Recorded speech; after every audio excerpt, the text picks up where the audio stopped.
I would start with this a discussion, sharing on what we have done as far as the EU-ASEAN FTA campaign network is concerned. But first, I think I will not repeat. Many of the points that I hope to raise were already discussed in the earlier panel. But I want to perhaps support the consensus that I think is emerging, and that is how we view these free trade and investment agreements. I think the emerging view is that these agreements are instruments of a broader economic agenda that is being pushed. An economic agenda that advances corporate rights at the expense of people's rights, an economic agenda that erodes policy space, an economic agenda that destroys nature and the planet. So if we all agree that that is how we view these trade agreements, then I think the movement to fight TTIP and the movement to resist the EU-ASEAN Free Trade Agreement is one movement, should be one movement. And this, we should not have different campaigns. These are different campaigns attacking different instruments of the same agenda. So I think I would like to reinforce that consensus that for me clearly emerged from today's discussion. Now, focusing on the EU-ASEAN FTA, it was formed in 2007 as a response to what the EU, in 2007, the EU launched simultaneous negotiations with Korea, with India, and with the Association of Southeast Asian Nations, or ASEAN. The EU dubbed these simultaneous talks as its new partnership with Asia. So since 2007, we've been monitoring these developments and trying to campaign to resist this FTA. And over the years, our messages have also evolved and have been strengthened. So at the onset of the campaign, the main message was, if the EU is saying that this is part of its new partnership with Asia, our main message was, is this a partnership among equals? At that time, of course, this was pre-crisis. The EU was more of the more aggressive party in the negotiations. We were arguing that when EU negotiates with ASEAN, it was supposed to be a region-to-region approach at that time. Two regions negotiating for a free trade agreement. We argued that you should look at ASEAN not as a region of equals also, but highlight the asymmetries that exist within ASEAN. And what is that development asymmetry? It is a region where you have a country like Singapore, which very rich country, to my mind, per capita income of about 24,000 US dollars. But ASEAN is also a bloc that includes a country like Myanmar and Laos, for example, with less than 200, I don't remember the figures now. Yeah. So there's a wide and huge disparity even within the ASEAN region, right? Another disparity is that another major issue that we were trying to raise is that while ASEAN there's this development disparity within ASEAN, there's also and ASEAN is a region of high growth, continues to be a region of high growth. But that growth is driven by this export-oriented, corporate-driven model of development. That, according to even institutions like the Asian Development Bank, say that the globalization policies pursued in Asia in general have resulted to worsening the level of inequality in the region. So it's a region of high growth, but it's also a region of high inequality. So that was the main messages that we were trying to convey at the start of the campaign, to highlight that it's a region of asymmetries. And to argue that an FTA with the European Union would exacerbate the inequalities, and that the benefits from this agreement will be cornered by the more advanced countries in the region, at the expense of poorer countries and poorer sectors within the countries. Another main issue that we raise is the issue of transparency and public participation. And early on, when we raised this issue, even in our dialogues with the European Union, the EU, the response, classic response of the EU in many embassies across the region was, that's an issue. If you want to talk of public participation and transparency, don't look at us. Raise that against your own governments. That is to say, they were saying to us that as far as the European Union is concerned, there's no issue of transparency and public participation. Of course, later on, we found out that that is not the case, even within Europe. And I think CEO also raised the issue of privileged access, in fact, for corporations. So while the European citizens, of course, there are consultations and mechanisms for participation and getting views. The point is, even within the EU, there seems to be a group that is favored as far as their inputs to trade policy is concerned, and that is the inputs coming from the corporate sector.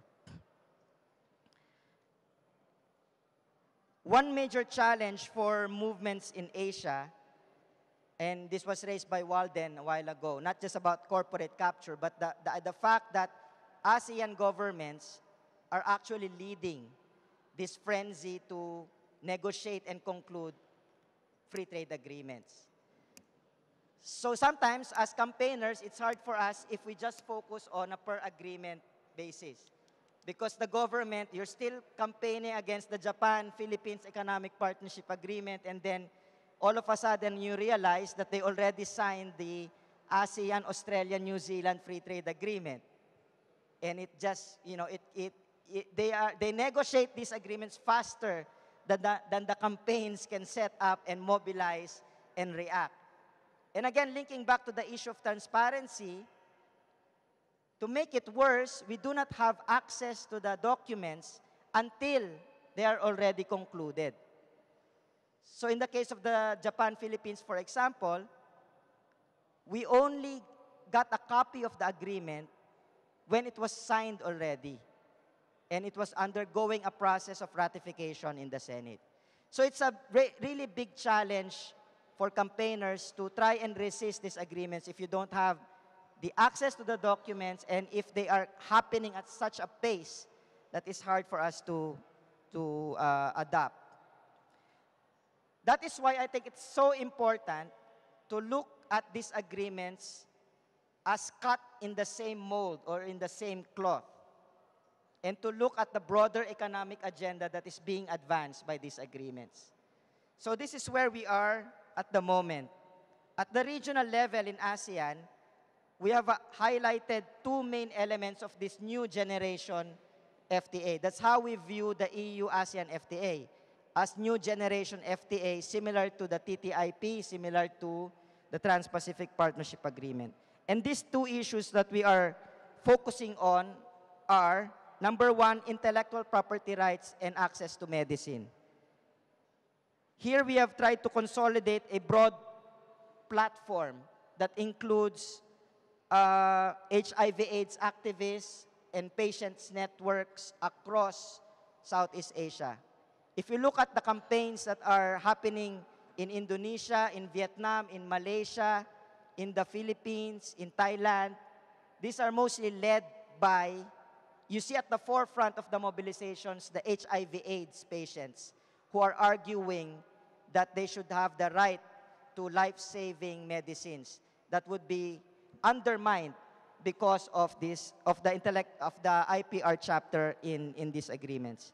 The second issue is, of course, on investments. And a lot of speakers have already spoken about ISDS and the trends and the threats imposed by ISDS. Let me just say that maybe partly because of the success of our campaign and the messages that we've put across, governments are also responding and reacting to these messages. But there's also a danger that I think we need to be wary of. For example, if we call for a more transparent and a more participatory trade process, trade policy making process, there can be a danger once the government says that, okay, you want a consultation process, you can have a consultation process, but we set the agenda. And that is, for example, what happened in Thailand. The FTA Watch the Network campaigning there was arguing we need to have a more participatory process that involves civil society. Lo and behold, the government, pre-junta, the pre-junta government accepted. But they set certain conditions upon which those who participate in the committee that was formed cannot divulge certain information to the media and to the social movements, which defeats the purpose of having a more participatory process to begin with. In the Philippines, the government has created a mechanism called One Country, One Voice. Okay? It's a space for us to participate, but it's a space that we have to contest with the exporters. And often, the agenda is defined by the exporters. So I'm highlighting this because sometimes when we demand something and it's given, and governments respond to these demands, we also have to, in a way, push the envelope further and say that this is, yes, we demand more participation, we demand more transparency, but let these spaces be defined by the agenda that the people movement are setting. Another example is this whole idea of having labor and environmental rights in free trade agreements. And this is a trap that unfortunately some trade unions have fell into. That once they see, and the EU, at least the mandate that I saw earlier on, had this chapter on sustainable development chapter, it says. That includes recognition of core labor standards and environmental agenda, sustainability agenda. It's a trap because some groups see this and say, okay, it's there, we support the agreement. So I think we have to move away from really looking at narrow issues and looking really at the broader critique, I'm rushing now, of these agreements. And finally, on the issue of investment chapter, we have criticized the ISDS and we've criticized the kind of regime that exists now. But the EU, for example, has responded with its own reform agenda on the investment chapter, putting forward a language that they say addresses the fundamental issues that have been raised by different campaign groups. So the challenge here really is, and that's the point I'm raising here, is that when we engage governments, these engagements should be on our terms. And this means that we need to strengthen further and define our position and build the political force and movement to advance this agenda. So maybe just a few more seconds to say that, again, to reinforce the view that these are a broad range of issues that we confront beyond the question of TTIP and other bilateral agreements. The main challenge is how to confront the increasing corporate and elite capture of economic policies. Because the agenda is broad, the resistance should also be broad. We should, as already mentioned and being done in many parts of the world, build and strengthen broad movements to push back this consensus and agenda. We need to continue to engage in political education work. Sometimes we forget that it is a long struggle, that we need to involve. This should not be a campaign of just these people like us in the room. It should involve grassroots communities who are fighting against investment projects. It should involve indigenous groups who are campaigning against mining investments in their areas. So build a broader movement. We need to build broad platforms of resistance against the economic paradigm that is being pushed. We need to work with different movements, the climate justice movement, the migrants movement, the groups campaigning on water, etc. We need to maximize spaces for people's participation in trade and investment, even as we said, face a democratic deficit, both in Europe and Asia. And just finally, I think we cannot overemphasize enough the continuing work in building and consolidating movements to push back the neoliberal trade and investment agenda. Sorry, Monica. Thank you. So now we move to Tom. Thank you, Joseph. And